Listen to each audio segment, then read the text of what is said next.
Good afternoon, everyone. I hope you enjoyed your very short break. We're sorry for that. My name is Amanda Lockray. I'm an events officer with the Scottish Museums Federation. My pronouns are she, her. My visual description is I am a short white woman with long dark hair, vintage black rimmed glasses, wearing all black as always. So this is going to be quite casual. We don't want this to be rigid.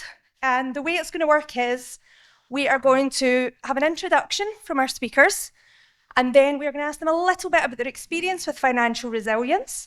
And then we have some questions that you have given us when you signed up to the conference. We will go through those, pass it along, and then we will put it to the audience and ask you to ask your burning questions. So I'm going to pass along to Rikki first. Hi everyone, and thanks very much for asking me along here today. My name's Rikki Payne. I'm the Senior Engagement Manager for Scotland for the National Lottery Heritage Fund. I am a white guy, about 5'6", with white hair. I'm wearing a charcoal shirt and dark blue jeans. My pronouns are he, him. I haven't been at the fund for very long. I've only been here for about 7 months. And also, I don't know very much about museums and collections, so I am a double imposter today, and feeling very much so. But hopefully, I can answer any questions you have about funding at the National Lottery Heritage Fund, and if I can't, somebody can. There's a depth and wealth of lore in the organisation which I'm yet to pick up on, but I'm getting there. I'll hand you over to Emma. Hi, Emma Halford-Forbes again, still have pink hair, still wearing a green jacket. Hello, I'm Kate O'Driscoll. My pronouns is she, her. I'm the grants manager at Museums Galleries Scotland. I am a white woman in my very late 20s, and I have a short ginger bob and glasses. Hi, me again, Shannen Provan-Sloan. I forgot to slander my own age earlier, so just so you all know, I recently turned 31, but still specky brunette with tattoos. And I wasn't really sure what I was going to bring to this panel until I was kindly reminded that my job is funded by the National Lottery Heritage Fund. Okay, thank you, everyone. So we're going to go to our first question, and we'll just go along the panel in order, if that's okay. And I want this to be we're going to discuss conversational.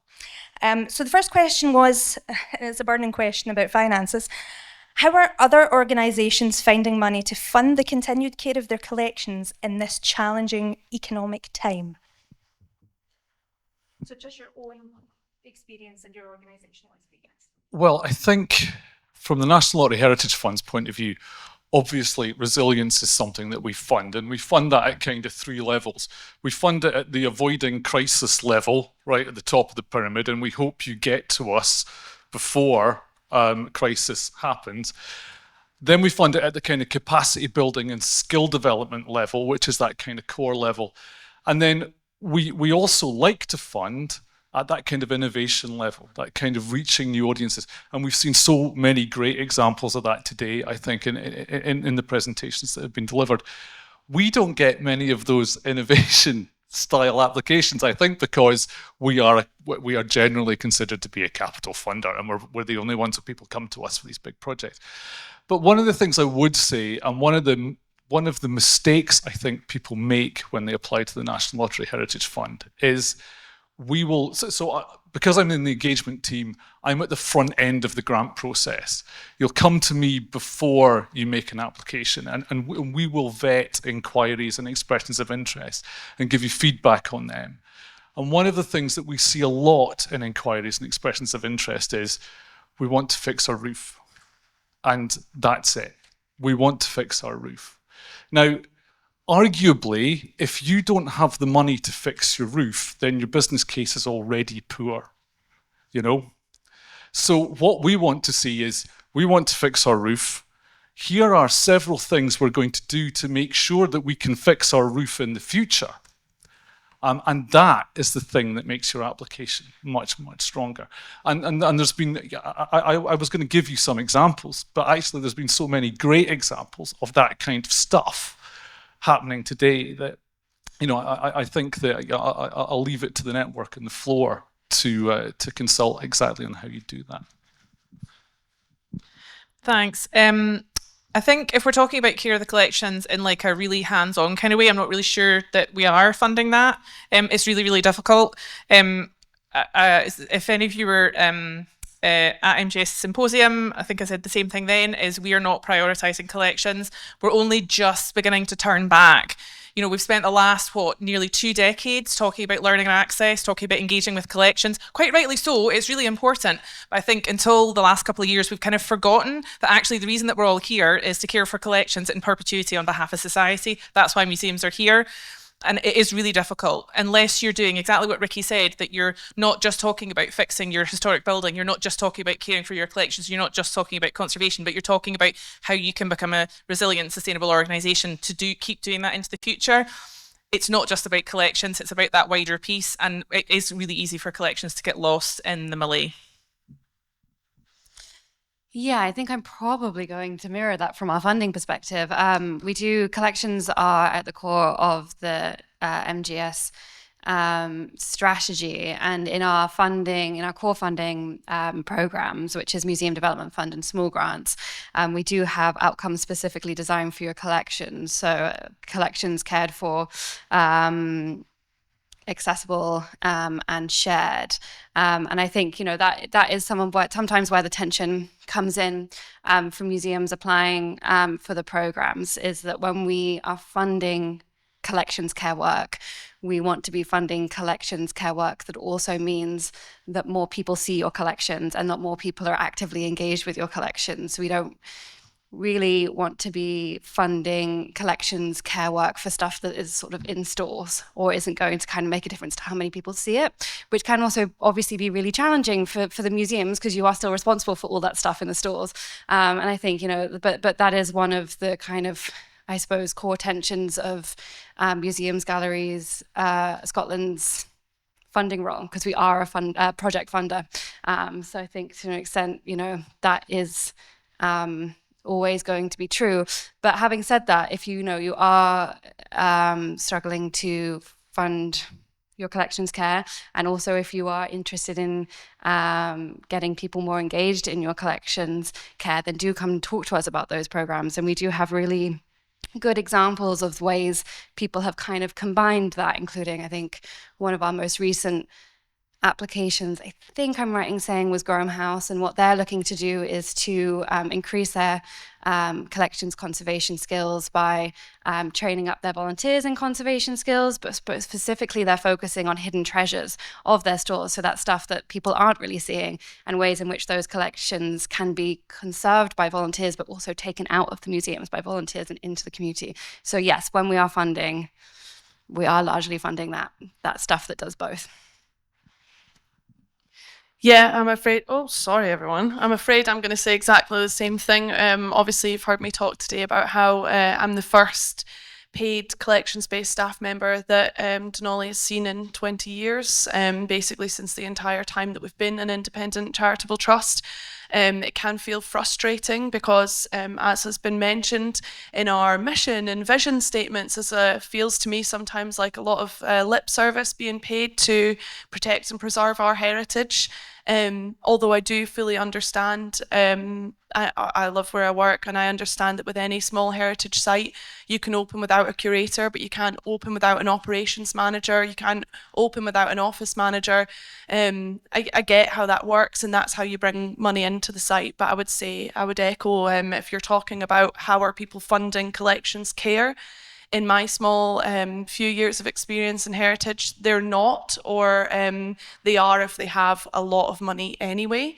I've been really lucky with how massive the Sophie and White project's been, that I can now spend time doing what I'm supposed to be doing, which is really researching and understanding our collections and doing that hands-on care. I mean, there were things that had been packaged 15 years ago and had never been looked at since.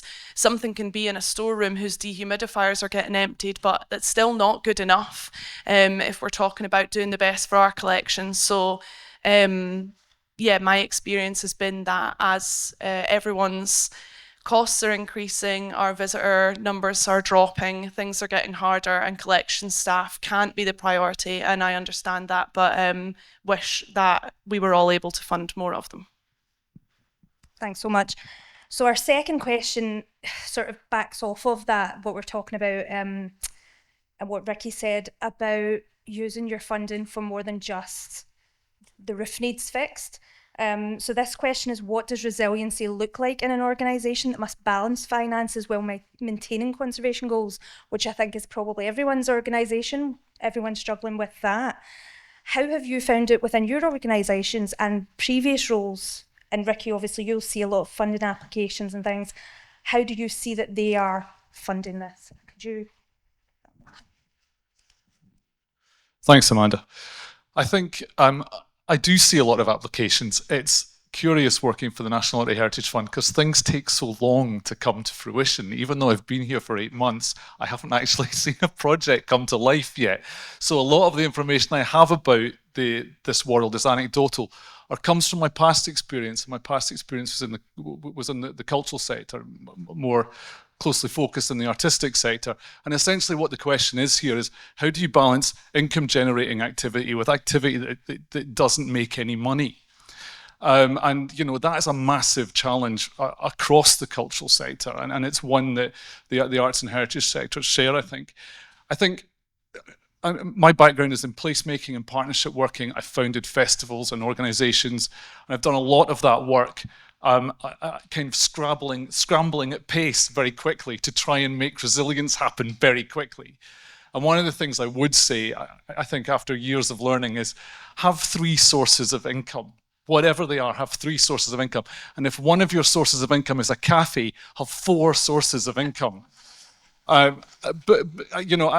think it's actually, I think maybe it's getting that advice. It's looking for people who've got that advice and lived experiences. Your networks are really strong here, but also bringing in not necessarily consultants who don't know this sector, but bring in consultants who know this sector really well and can guide you and steer you.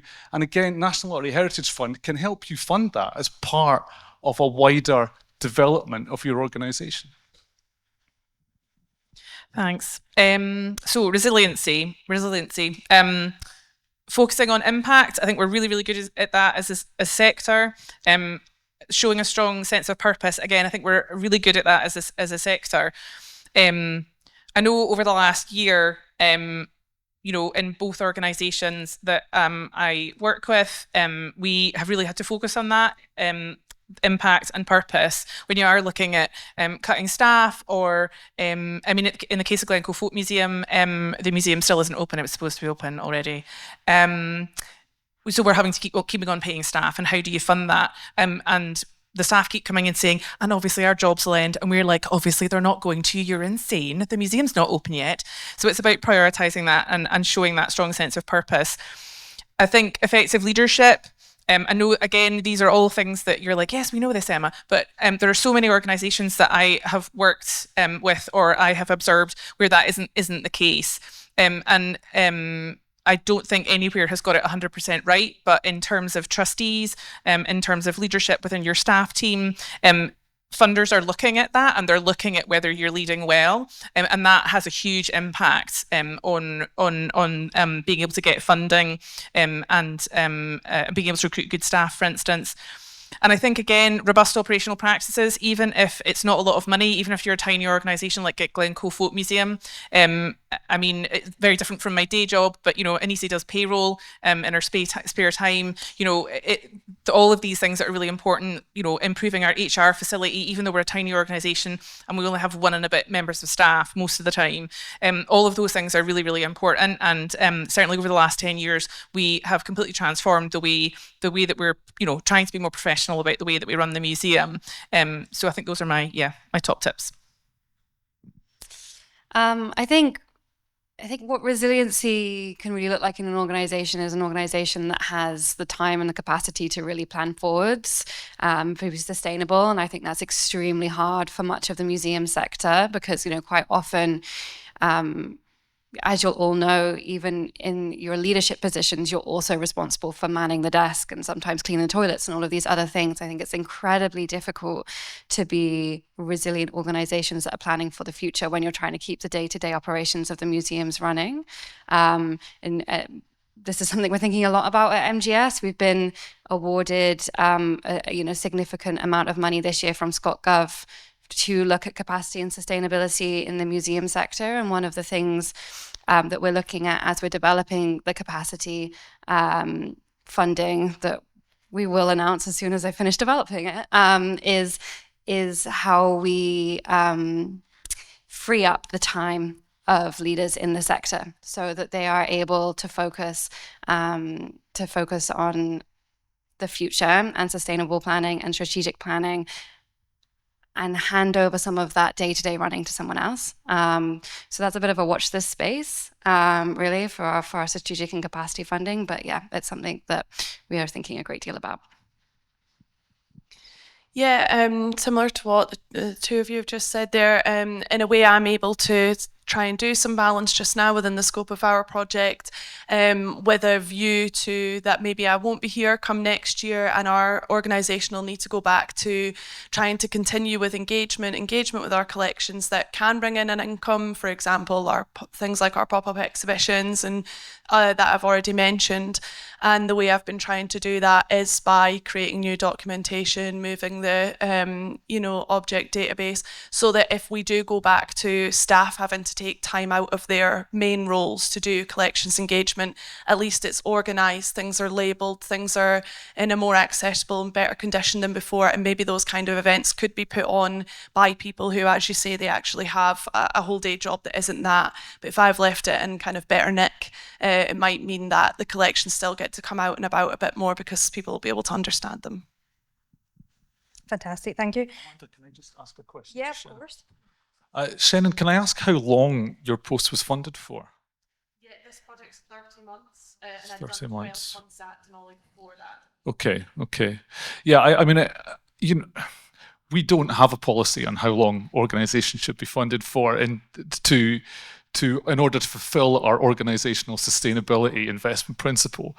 But I would say, again, just from experience, if you need 3 sources of income, if you're employing somebody, you probably need 3 years, I think. And actually, 5 would obviously be ideal. But if you're going to compromise somewhere, I would say a minimum level you should be going for is 3 years. Because I think often what tends to happen is after we have applications for 2 years, and they end up coming back to us because 18 months into that, the person in the role is going, I need to get a new job.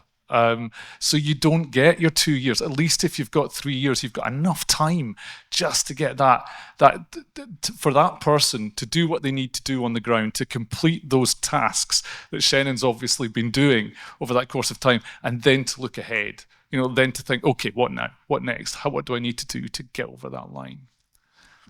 And that's obviously the ideal. And I'm going to ask quite a controversial question here, because this is the subject we're on. Do you think as a sector we are relying too much on unpaid work and volunteers? Yeah. I do. I come from the arts sector, and that's a really difficult question for the arts sector, because no artist wants to work for nothing. And actually volunteer working has it's a really uncomfortable relationship in the arts sector. I'm not sure how it feels in the heritage sector. I haven't had enough experience yet. My impression is lots of volunteers in the heritage sector have a really fulfilling and great time doing this kind of work. And I think as long as people are getting some kind of reward out of it, it doesn't need to be financial, then great. I think if organisations are leaning into it and leaning into people really hard, then obviously that's not good. Essentially, it's a question that only volunteers can answer, I think. I think probably yes. One of the reasons that we decided to hire a project director for Glencoe Folk Museum is I had to get a job. Like I essentially wanted to recruit myself. That would have been perfect. But I had a job. I think I was maybe on maternity, just come back, I can't remember, and it just wasn't the right time for me to be taking on a project like that. But I shouldn't have had to do it for free. Like that, that was the thing. But we were in a really lucky position that we were able to pay somebody to do that project. But everybody else on the committee, we meet once a month. It's all done in our own time. I joke that in my spare time I do my paid job. But it is really difficult to make that work. And I'm just talking about someone who's in governance. I'm not talking about the people who are coming in and working the front desk, or who are working with collections and doing all the other millions of jobs. So we wouldn't. I think most of our organisations wouldn't be able to function without volunteers. Yeah, I don't have a lot to add, but I would definitely echo that. And I would say that, volunteers are such an important part of the sector, and it can be an incredibly fulfilling thing. And I think it's important that the volunteering continues to be a big part of the sector because it is so valuable to people who do it, but only when it's valuable to people to do it and not when it is just a job that's not being paid, that comes with all of those stresses with it. And I think, that those problems with over-reliance and volunteering, that's also spread to, problems on over-reliance on short-term contracts, which increases the insecurity of people who are working in the sector, and, an over-reliance on underpaying staff as well. So it really is, right across the sector, and something that we need to think really seriously about.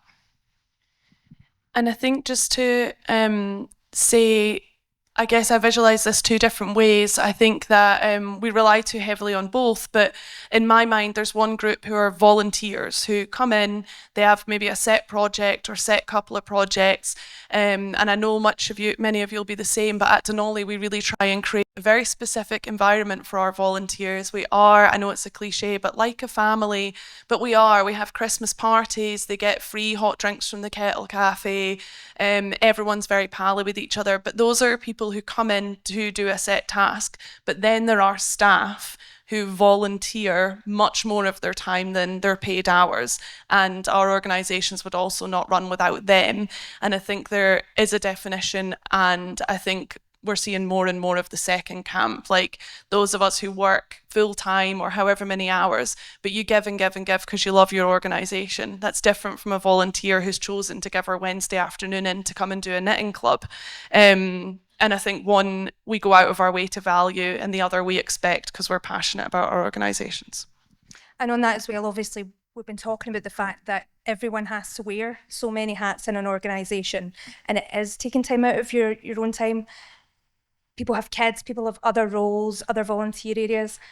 Do you think that is creating a bit of a tension in the sector as well? Because there's so much pressure with financial issues right now in all organisations, we're all struggling. Then do you think because we're all spread so thin and we're having to rely on so many volunteers and people that are helping out, do you then think that's sort of piling on to the tension and the difficulty of keeping the organisation going and the resilience of the organisation in the long run? I mean, I think in general, I think resilience is pretty low at the moment in the sector. I mean, I don't think there are many people in the room that would disagree with me that, museums have been underfunded for decades, and we're starting to see that bearing fruit now, that we're all under so much pressure, both professionally and, we were just talking at the table about all the other volunteering stuff that I do in my spare time, but, I'm on, 5 committees that are in the museum sector or something like that, and I do enjoy it, but I mean, it's a lot. There is a lot expected. I was speaking to a colleague the other day who said she's getting to the stage now where if anyone comes to her and is like, I really want to be a mentor, she was like, I'm going to tell them not to do it because they're always women. It's always women who are coming and wanting to give up their time and volunteering to mentor other people. And where are all the guys in the sector who are doing that? So anyway, that was just an interesting insight, but we are all giving up so much time, all of us, every single one of us, regardless of gender, we're all giving up so much of our time to the sector, and when we're being hit by already being underfunded and being hit by more funding cuts, it's pretty much it's constant. Yeah, we're an independent charitable trust, so any money we make on site or obviously through grant funding, and people spend less on site now. They don't have the same money. Secondary spend's going down. Dunollie is in just financial crisis, and so this season more than ever, it's been make more money with less. No stock for the shop, but we really need that income to go up.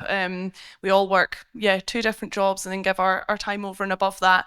And it just does, like you say, the pressure, the tension, I feel like I can feel it all the time, but then all of us are in the same position where we're passionate. I wouldn't leave, but you just wish there was more you could do while everyone's got less money to spend and you've got less money to bring in.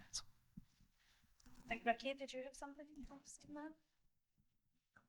I don't really have anything to add to that. I think that it's really interesting listening to what the sector has to say about pressure, I think. And, we we don't have a specific funding strand that is, you know, that's about allowing people to, you know, about alleviating that pressure, about getting that space. But one of the things we will do, you know, if we will fund increases in staff. I mean, we were talking about innovation earlier on, and it can be really, really hard to innovate if you're basically the CEO, the head curator, you're running the shop, you know, you can't get any time to sit and think, wait a minute, you know, how can I make this organization sustainable in 3 to 5 years? Well, again, I mean, we can backfill your post, so you can go and do that, you know. I don't know if that's an option, Shannen, for you moving forward here. But come and have a chat with us about the possibility that you've built up now this kind of significant level of experience. It's maybe time for you to be the person who thinks, you know, what's going to happen in 2029, you know, because that's how you have to think. And while you're doing that, maybe we can get someone else in to turn that around. And Shannen, you were talking a bit about as well the gift shop and other sort of avenues to bring in revenue. And the next two questions are quite similar in that it's how do we manage to use limited funding to make museums profitable, not just running at the bare minimum? And how can pay-to-enter attractions compete with free-to-enter attractions, and what constitutes value for money in the customer's eyes? And that is a difficult one right now, because I know a lot of museums, and a lot of you in here, used to be free to enter and have had to start charging because you just can't afford to run without an extra revenue of income. Yeah, so because the Sophie and White project wasn't enough for me, I took on overseeing Dunollie's gift shop as well. So I'll jump in on a gift shop chat. I just love having loads to do. Yeah, so on being profitable, that would obviously be the example that I would give. We talk about secondary spend on site. We do have a cafe, which actually does us really well. The shop kind of not so much, although at Dunollie, our gift shop is really centred around being linked with our collections and specifically with the clan story. So we sell Dunollie's tartans, which are unique to us. We have two that are sort of MacDougall based, and then tweed that's based on the colours of the Firth of Lorne. Get your tartan needs sorted at Dunollie. So that's kind of our more high-end stuff, and then we have a lot of things that are like made from that tartan and stuff like that. So our audience it's primarily the clan. It's international visitors who are going to pay the money to take back a length of their MacDougall tartan. Local visitors they maybe buy something once, but we're not that kind of gift shop. We don't have loads of stuff in for kids, you know, and that kind of, I'll talk a little bit, I guess, about paid versus free to enter. It's hard because I think you're then talking about different audiences, because I guess for all of us in the room, we'll all have different interests, and we could all argue what's value for money. You know, I would pay to enter certain heritage sites because they've got my favourite things in them. And to me, Shannen, you know, I will return time and again. You know, the Transport Museum could be charging me 50 quid and I would go. Do you know what I mean? but I would pay to go to Dunollie because obviously I'm head over heels for it. However, I can totally see that if you're just looking for a day out and you don't think you maybe don't think you're interested in history, or you've not found your thing yet, why would you pay to go to this one if you don't need to pay to go to that one and you don't know what you're going to love about it? So I think that's a really big question, because you could workshop round and round, and it depends who you've got speaking to you. I would argue black and white that we should be charging double to get into Dunollie, but of course I would say that. Someone who's like, I cannot hear another thing about the Jacobites, it's not going to be for them. So that's harder. In terms of generating revenue on site, yeah, I guess shop and cafe are what we've got to offer, and it does as well, but it won't save us in the end. I'll maybe start the other way around and say what's free to enter, pay to enter. I mean, we all know that in this room, speaking to the converted, we all understand the difference, but most people don't understand why some museums are free and some aren't, and that is a barrier. We get it all the time at Dundee Heritage Trust, particularly because they think we're run by the council, and it is a really frustrating barrier. So I think that it does mean that we do have to have really unique experiences. We do have to have really meaningful engagement with the people who do come to see us. And I think we do have to have a better quality of experience. And I've been to some amazing local authority museums, and I have been to some we all have really bad ones that you can't believe they've just gone through a redevelopment. So I think we do have to make sure that we're engaging with not just with visitors but with communities as well. So it is a really tough one. I think going back to the limited funding and being profitable, I mean, I'm going to slightly derail the question. I think talking about funding, that we are all being really clever about funding, and that is one of the ways that we get around the fact that we do have to employ. I like to call it the big black hole that is the museum that's sitting over here, and retail and the cafe and conference events just pour their money into a big hole in my historic ship in my day job.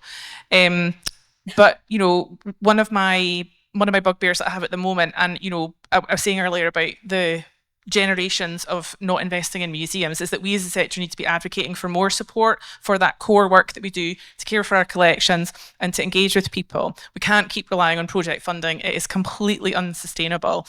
So looking at how we can improve our commercial arms to bring in more business.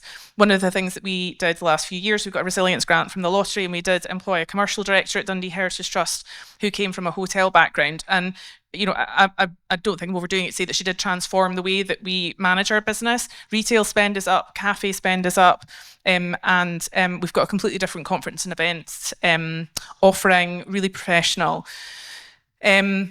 And it has made a huge difference, but we wouldn't have been able to do that. We wouldn't have been able to pay somebody who, of course, took a pay cut from the hotel sector to come into the museum sector, obviously. But we wouldn't have been able to afford to do that if it hadn't been for project funding to be able to prime pump that to give us, and I think we went for 2 years because we were keeping it under 250,000, so that the decision would be in Scotland. But we were able to have that confidence after 2 years that she would be kept on. Yeah, I think it's interesting what other sectors have to teach in this particular area. It's not always massively helpful. When they were rebuilding the theatre or building a new theatre in Inverclyde, which became the Beacon Arts Centre, me and my colleague at the time were in the old Arts Guild Theatre. And we had managed to get ourselves onto the conveyor belt for what they called a Deloitte's volunteering scheme. So this executive from Deloitte's came in for 1 day a week for about 6 weeks and basically tore the business apart. She was terrifying. She was absolutely terrifying. We used to hide from her in the attic. But there was absolutely no doubt about it. What she gave to the organisation was a much improved and much enhanced business plan. The future of that is another story. But I think it's interesting what the panel was saying and the links between meaningful experience and innovation, I think, because, as a pay-per-view attraction, as an attraction when you pay at the door, yes, you have to have that better experience.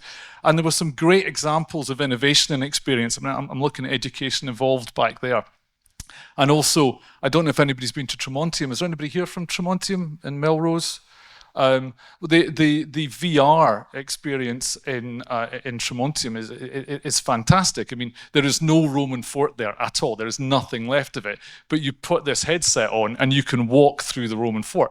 It's a gem. And they use that to make money. And Education Solved was really interested in what they were saying about, donations up. So it's all very well to have these great innovations, but at the moment in this climate, those great innovations have to make cash. They have to bring the money in, and obviously when we're assessing applications, we will think, well, that sounds great, but does it help them in 3 to 5 years not have to come and make another application to us? So that's the thinking. That's great. We've got another question here that I think you touched on there, Emma, when you were talking about the knowledge and skills gap in the sector. And the question is, do you think that the sector needs to fill these gaps to ensure resiliency? And we've all sort of touched on that a little bit, but could you go into that a little bit more? Yeah, I mean, this is my other thing is heritage skills, and that we're losing them as we all sit here breathing. So things like fixing steam engines, fixing wooden ships. I don't have a steam engine. I do have other machines in my day job. And this for me was, so I think those are the big things for me, the knowledge and skill gaps. And it was, somebody had pointed out to me that knowledge is intangible cultural heritage, which, ICH isn't just folklore and tradition passed down orally. We're talking about skills that are here right now with people who are still alive, who know how to do these things, and it is literally slipping through our fingers. And I know that it's something certainly in the industrial museum sector. I'm also the vice chair of Industrial Museum Scotland as well in my spare time. That is something that we're all focusing on, that we're realising that those skills they're kind of slipping through our fingers, and that we're having to reinvent a lot of wheels on that one. So I think for me, those are the big things for me, the heritage skills. I suppose just to take the opposite side of that, I think one of the really important skills that we need to invest more in is our marketing skills. I think we're not particularly good as a sector about talking about ourselves, about making sure we have websites and accurate information and beautiful pictures that tell the stories of our beautiful museums, which, is obviously a massive resource problem. And I think, even to sort of go back to that conversation about pay to enter versus free organizations, I think one of the key things for marketing there is to tell the story of how you're using people's money, because I think that people really respond to understanding that their entrance fee is enabling this to survive and to engage the community as well. So I think, marketing is absolutely crucial. And just because she is here, I would shout out to Louise, who is our manager for marketing communications, and at MGS, our marketing and communications team do a great job of doing sessions to help you develop your marketing. So if you are in a museum where you think that could be really helpful for you, please do get in touch with us, because we can support in getting that journey started for you. Because I think, especially with small organizations and volunteer organizations, it can be incredibly intimidating to set up those first things.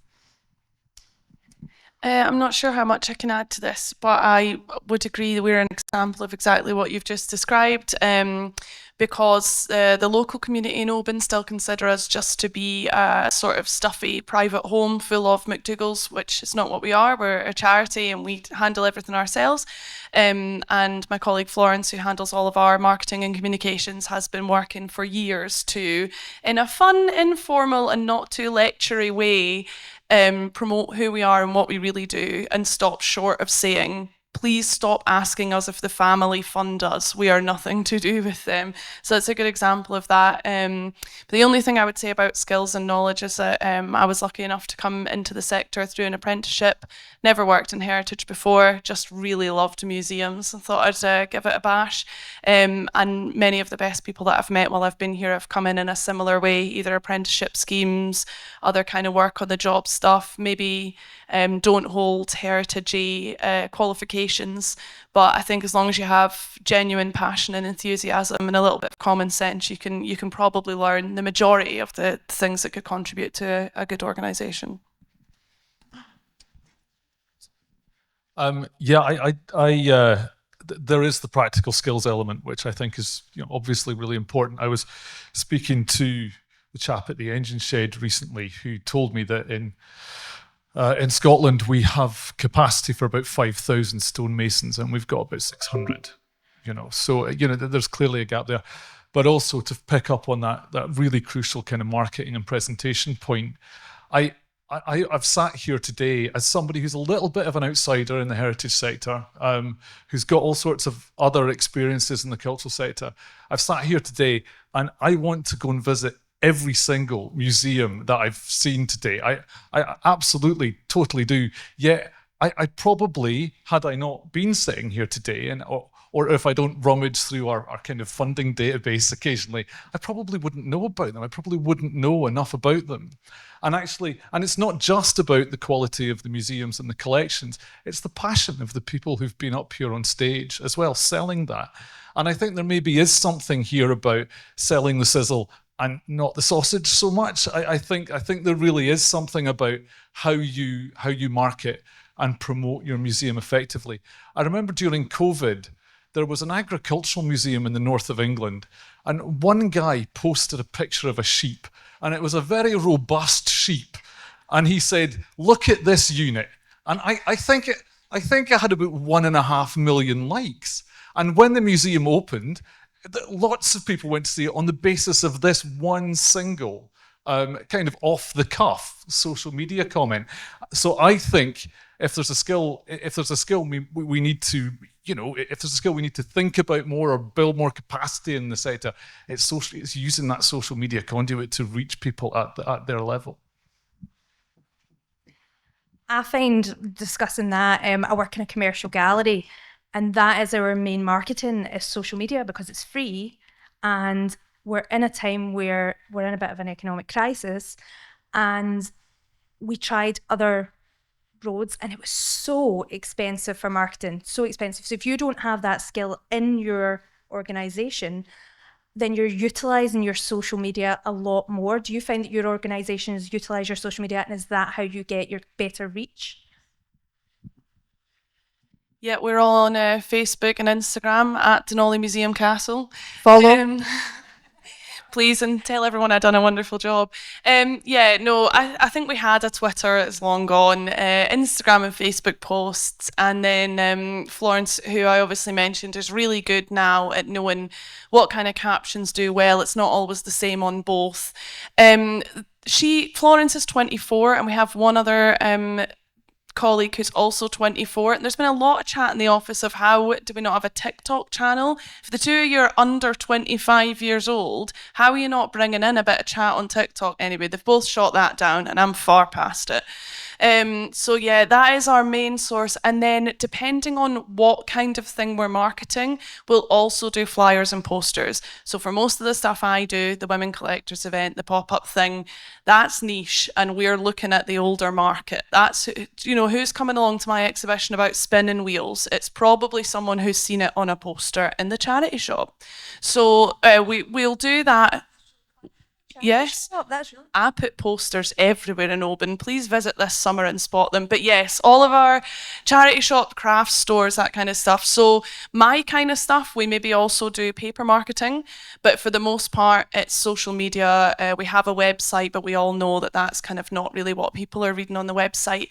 And then I write a load of blog posts because I'm glutton for punishment, and then she posts them with smart captions on the social media, which takes people to the website.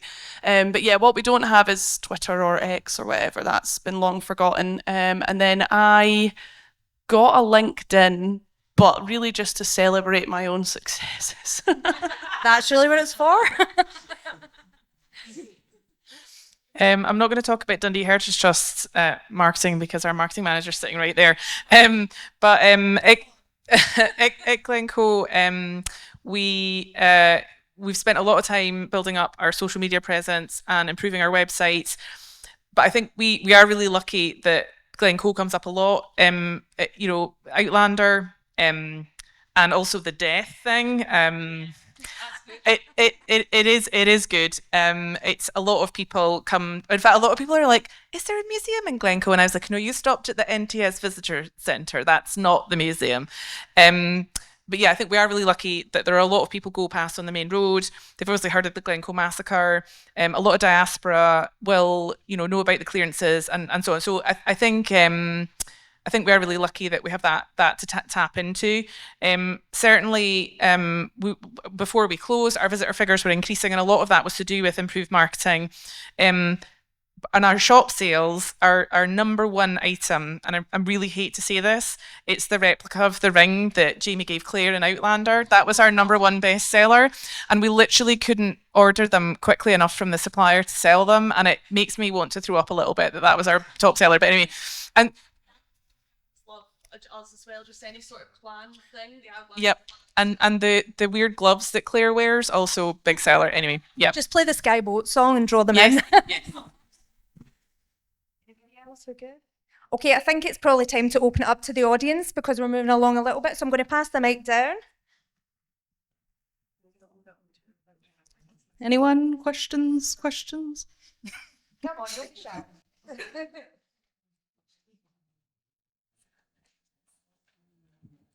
Hi, I work in Cromarty at Hugh Miller's Birthplace Museum, we've already got the problem in that nobody knows who the hell Hugh Miller is.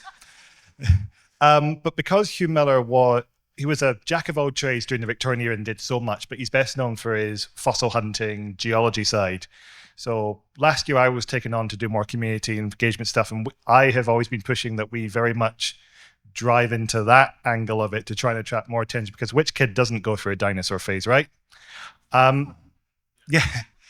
Given that Miller was everything, just assume he did everything, should we carry on the route of focusing on this one particular thing to draw an interest, or do you think to try and draw more variety of a crowd, we should try to diverse into everything, bearing in mind we have quite a very small team?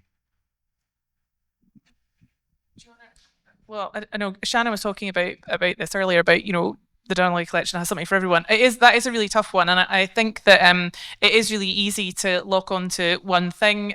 Our museum has absolutely nothing to do with Outlander in it, except that we sell books and nonsense in the shop.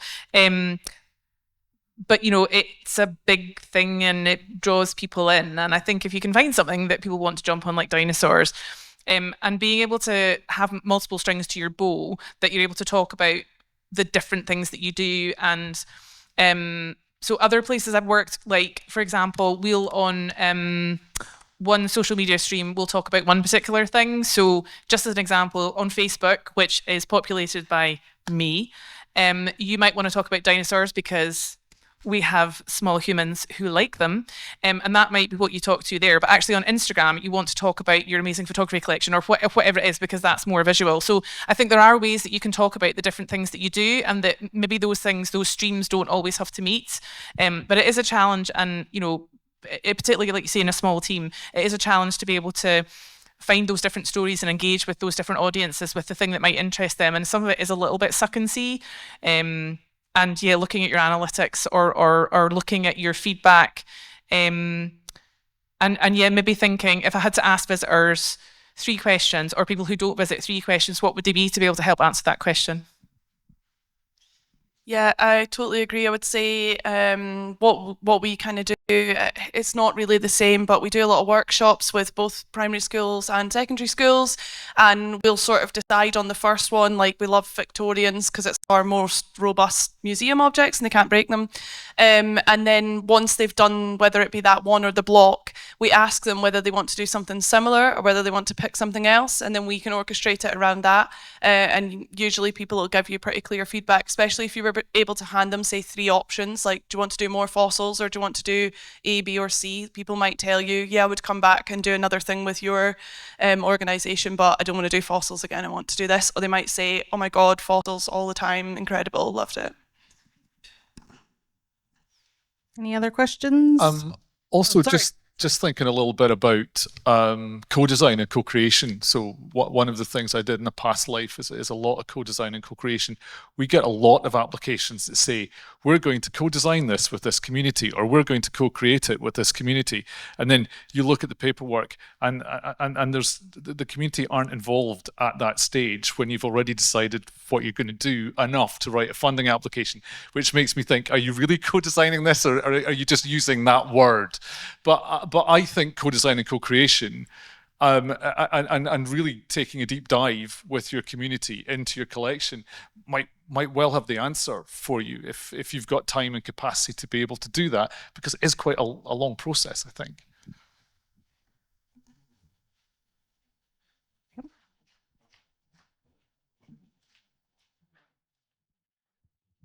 Hi, thank you. Hi,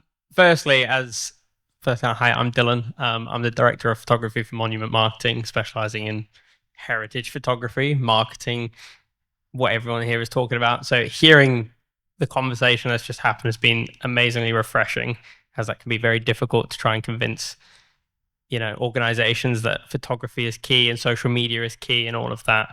My question is for Rikki. You spoke about different funding streams and you spoke about the innovation and how that's key. Is there anything in your time that you've worked in National Lottery that is like ingrained in your mind as being an amazing funding stream, or is there any like that are just always hit the mark or anything like that anyone can sort of utilize here? I can neither confirm nor deny there's anything that always hits the mark. What I can say at the moment is we understand that the sector is really struggling because we're really struggling. So I'm the social engagement manager for Scotland. On my own for another 2 days. We're going to have to get another one because we're getting so many applications now and we can't service all these applications. What I would say in terms of innovation are, like I was saying earlier on, those things which look like they might actually have an income generating prospect to them. And you might be fairly early on in the pipeline. I mean, I really liked it was the Dundee Heritage Trust and the Disruptors. We had some, we had an application recently from Edinburgh Printmakers, and they were using the term change makers, but they were audience volunteers, people who knew and respected the organisation, but they were getting involved in thinking about the future of the organisation. And so it can be that far back, and then you can get right up to, like the VR display in Tremontium, which they use as an income stream. And in the summer, they make a reasonable amount of money out of it. And it's there. It doesn't need to be, it possibly needs a bit of maintenance occasionally, but all the stuff is there. So there's not a huge cost set against it in the long term to run it. So I think those are the kind of things we'd be looking for, but just keep bearing in mind that, like I say, we're funding you now. Are you going to come back in 5 years? And actually, 5 years is quite a long time. You might be allowed to come back in 5 years. But are you going to come back in 3 years for something else? And what we would like to see is you as an organisation really thinking that far ahead. I suppose what I would just add to that is we really want you to show us you're working. We really want to know why you want to do this, who you've spoken to, why the community wants this in particular. And I think we want you to really think about how much it costs. I think just to go back on that, back to that point about co-production. Co-production is really expensive. That doesn't mean we won't fund it, but we want you to tell us and really think about and be honest about how much it's going to cost, because that's the only way you're going to actually get co-production and not end up with sort of co-production, sort of community consultation, sort of disappointed people along the way. So yeah, I think just show us your workings, I suppose, would be my big piece of advice. Amazing. So I think we're going to head to lunch, but I'll just make a couple small announcements before then. Thank you so much to our final financial resilience panel. Done a great job.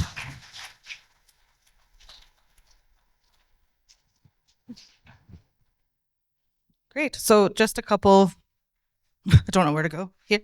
A couple just small announcements. So we've got the lunch and engagement tables. So engagement tables are towards the back.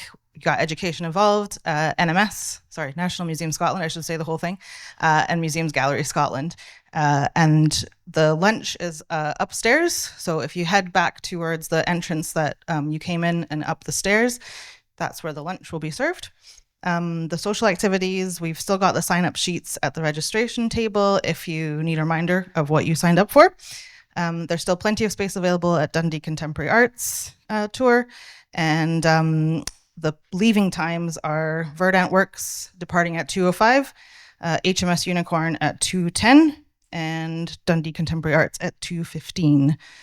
So please meet in the stairs registration table area if you're departing on a tour. And please be back for the SMF AGM at 3:45. Thank you.